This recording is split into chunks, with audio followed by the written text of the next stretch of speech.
The coin toss method of self-control. This is something that many people find useful in trying to gain self-control. People that do spiritual practices, meditations, things like that. It's often said that we should obtain self-discipline, self-control. Now, it really brings one to the question. Um, those of us that study things like spirituality, the spiritual path, do we really need to reject pleasure? Is that really required? Well, no. Here's the thing. If we want to have a goal, we need our desires. And by the way, I'm not saying that anyone needs to agree or disagree with these ideas. I'm just talking about this occult philosophy. Okay, people can come to their own conclusion. But to have one direction, the symbolism of the arrow. The arrow is a good symbol of the will, a direction. Why an arrow is a symbol? Because when you have a bow and arrow, you aim. You aim to your target. An arrow is force. Obviously, the arrow comes out with such force that it strikes a target. So there's force there, but it's directed in a direction. Now, the issue, all of us have desires, and our desires are usually our driving force. Now, the thing about desire is we have many different desires, many different wants, many different goals. So we're really being pulled in different directions. So maybe let's say someone's job or anything. It could be anything.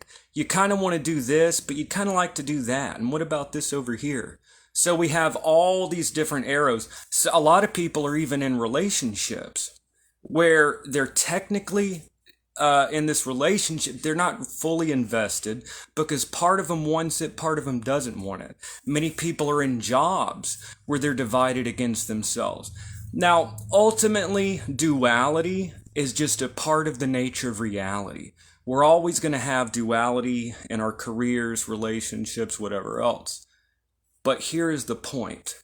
If we are going to move in any kind of direction, we need to have a specific direction. So here's the thing. The main thing is to have a direction, one direction. And we need to turn all of our arrows towards this one direction. This is the issue with will. Will is symbolized in esotericism by the arrow. If you're aiming for a target or a goal, but your other arrows are pointing in other directions, you're going to veer off, okay? So we need to always examine. The pentagram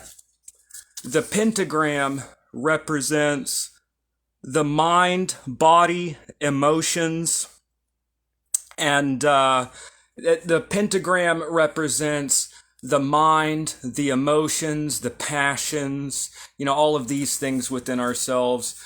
And here's the thing. Pleasure itself is not necessarily bad. But here's the thing.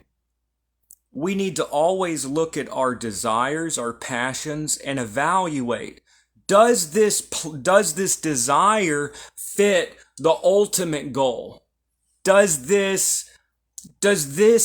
fulfilling this goal fit my overall goal? This could have to do with consumption, for example, consuming food.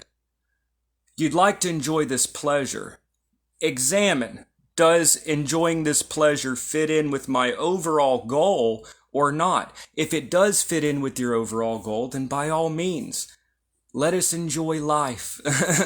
Let us dance and sing and, whatever the hell, have fun, eat, drink, and be merry. However, if this desire interferes with your career, your family life, if it interferes with your overall goals, your overall purpose where you want to be, you have to cut it out. Now, this applies at all spheres of life. Many of us, when we're trying to find our true will, our true purpose, who am I? It is a natural response to inner introspection. It's a natural response. When we seek to understand who are we, then we could come to understand really what do we want. Does that make sense? And if you really understand what you want, then you can understand who you really are. The ego personality level, of course. So that will is the dynamic aspect of the noun that is being. So that will and being are merely dynamic and stable aspects of each other. So our will really kind of points back to who we are at our core. But anyways, now our whims, desires, wants, these things are examined. Does it fit the overall goal? If not, cut it out. Your job, whatever you're in, does it fit your true will? Everything is examined. Is this really what I want? If the answer is no, if there is hesitation, cut it out. So now, dealing with pleasure. I've kind of veered off the topic here. Most spirituality, historically, if we follow, if we look at where these things come from, a lot of spirituality comes historically from religions. So a lot of our spiritual attitudes historically, although many of us are spiritual and not religious, if you look historically, where does yoga come from? Where does a lot of this stuff come from? So let's look at we have to understand the history of spiritual or religious thought, the difference between the two. Christianity has certain values towards pleasure. Buddhism has other attitudes towards pleasure, okay? However, let's say that the ultimate purpose is to give up our ego. Let's say the ultimate purpose were to give up the ego, to give up will, desire, pleasure. Then wouldn't it be better to have a fully developed will, a fully developed ego, a full offering? If it were true that ego annihilation were the ultimate goal, should we offer an imperfect ego? Let's say someone never even understood who they were to start with, never cared who they were. Yeah, I give up myself. Okay, compare that to someone who has fully developed themselves, fully developed who am I, full discovery. What am I going to paint with my life? This is radical. It is dynamic. Creation is a type of destruction because as soon as we start thinking about what we really want in our lives, we have to cut certain things out. Now, the deal with the coin method for dealing with pleasure. So whether you take an idea that pleasure is really binding us to the wheel of samsara and rebirth, or whether you take another attitude. Whatever your attitudes toward pleasure, most of us would agree that pleasures that you can indulge in them, but you don't want to be overly attached to pleasure. Whether it be food, or whether it be sexual pleasure, or whether it be sitting around the house and watching Netflix, eating potato chips, or whether it's intoxicants, alcohol, drugs, whatever people get into, these various pleasures that we have could be taken too far. The fast food, the alcohol, the pornography, whatever people indulge in that gives them a sense of pleasure that, whatever. Are you in control? Are you overly attached? So this is the coin method. The coin method is actually very simple. With the coin method, let's say that you want to indulge in a guilty, naughty pleasure, okay? Let's say it's something that you just want to modulate yourself. You want to keep yourself from being too overly attached to your pleasures. The coin method is simple. Should I do this or not? Flip a coin and learn to have total, to where it doesn't even affect you whether it's heads or tails, whatever the answer will be. Okay, me personally, I don't drink alcohol, but, I used to when I was younger. And as an example, younger me, do you want to? Should I go have a beer with the boys? I'm gonna flip a coin, and yeah, let's go do it. Or what if it says no? Am I gonna not go? You learn to, yeah, if the coin says yes, then yeah, I'll go and have fun and enjoy. Okay, but you're not attached. But you learn over time that if the coin, you learn through practice, if the coin says no, don't go out. Okay? Now, this is not going to solve all your problems. People that deal with vices, this is not going to solve your problems. But what this will do is it will get us to learn to not be so attached to the fulfillment of our pleasures, okay? Should I go have a beer? Should I take a break and go eat that bag of chips? Well, flip a coin and learn through practice that if the coin says no, you learn that it doesn't bother you. The whole point of this is that we learn to not be bothered of having things or not having things. This little practice of flipping a coin goes to the very root of detachment, of craving and aversion, which is the whole, at the root of Buddhism and yoga and all this craving and aversion. This helps us get to the craving and aversion by learning to not really care if you go have the pleasure or not. So it's just one method. I recommend people try it out. Obviously, this doesn't mean go do whatever you want as long as the coin says you can. No. But this is I'm just saying, some people do some wonky stuff, People try to interpret things in ridiculous ways so they can do ridiculous things. No. All I'm saying is, should I have that extra cup of coffee? This is a method. Well, let's flip a coin. And if it says no, don't do it. Learn to where you don't really care if you fulfill the desire or not. And if it says you do it, then you go and enjoy the coffee and enjoy it. So over time, what this does is we're not so attached to things, Can I go have that burger? Well, I can't have the burger. Well, I'm okay. So what it really does is it gets to our responses to things.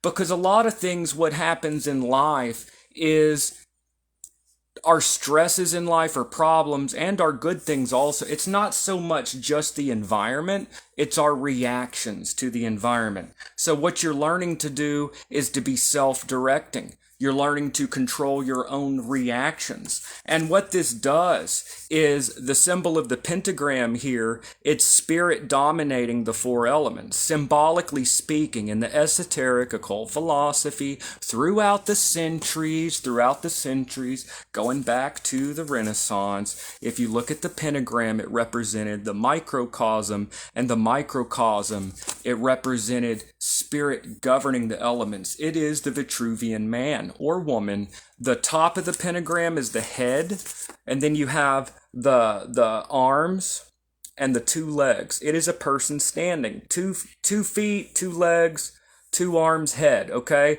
It is someone standing like Leonardo da Vinci's Vitruvian man. So it represents spirit governing the passions. Now, inverted, it represents matter governing the spirit. Then we are being dominated by our desires. Then you get to where you're being controlled by your desires. So at that point, it's no longer a choice. If you have the hamburger, you're just enslaved to your passions. It's not really a choice if you have that drink. It's already so because you're enslaved. Now, once again, this is no kind of solution. People that are dealing with like serious issues, they need to get professional help. But this is just to help occultists to gain just a little modicum of self-control. Learn to where it doesn't matter to you so much if you fulfill the pleasure or not. I can live with it, I can live without it, I'm fine. And what this does is it helps us to control our passions. When we can control our passions, then we can go in a specific direction. then we can go in a very specific direction in our lives, because then we're not being pulled. We're not enslaved by our passions. We're not being pulled in every whim and every desire, which we mistake for our true will or true purpose.